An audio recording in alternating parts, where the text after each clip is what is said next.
നമ്മുടെ നാട്ടിൽ ഭീകരവാദ ശൃംഖലകൾ നാൾക്ക് നാൾ കഴിയുമ്പോൾ ഒന്നൊന്നായി പിടിയിലാകുന്ന കാഴ്ചയാണ് കാണാനായി സാധിക്കുന്നത്. ഇപ്പോൾ അത്തരത്തിൽ ഗുജറാത്ത് ഭീകരവിരുദ്ധ സ്ക്വാഡ് ATS ഒരു ഭീകര ശൃംഖലയെ തകർത്തു എന്നുള്ള റിപ്പോർട്ടുകൾ പുറത്തുവരുന്നു.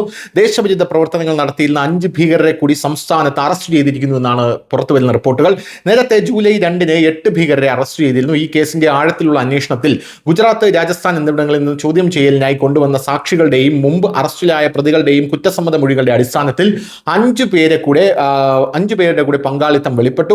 തീവ്രവാദ പ്രവർത്തനങ്ങൾ നടത്താനുള്ള ഗൂഢാലോചനയിൽ സജീവ പങ്കുവഹിച്ചതിന് ഈ 5 പ്രതികളെയും കോടതി 8 ദിവസത്തെ പോലീസ് കസ്റ്റഡിയിലേക്ക് വിട്ടിരിക്കുന്നു എന്നുള്ള റിപ്പോർട്ടുകളാണ് നമുക്ക് ലഭിക്കുന്നത്.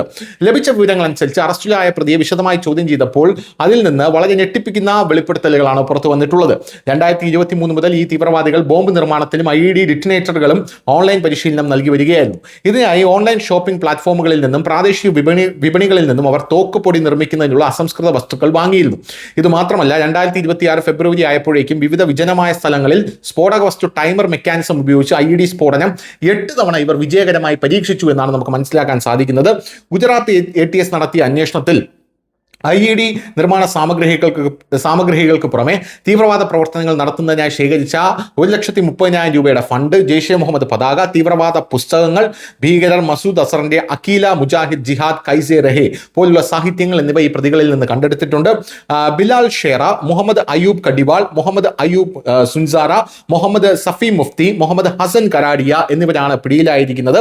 മദ്രസകളിൽ താമസിച്ചുകൊണ്ട് യുവാക്കളെ ബ്രെയിൻ വാഷ് ചെയ്യുന്ന പരിപാടിയാണ്, അതായത് മദ്രസകളിൽ തന്നെ പഠിക്കാൻ വരുന്നവരെ ബ്രെയിൻ വാഷ് ചെയ്യുന്ന പരിപാടിയാണ് ഇവർ നടത്തിക്കൊണ്ടിരുന്നത് എന്നാണ് പോലീസ് ഇപ്പോൾ കണ്ടെത്തിയിരിക്കുന്നത്. എന്തായാലും മറ്റ് നിരപരാധികളായിട്ടുള്ള മുസ്ലിം യുവാക്കളെ പോലും ഇതിലേക്ക് കൊണ്ടുവരികയായിരുന്നു ഇവരുടെ പ്രധാനപ്പെട്ട അജണ്ട എന്ന് പറയുന്നത്. News desk, news India Malayalam.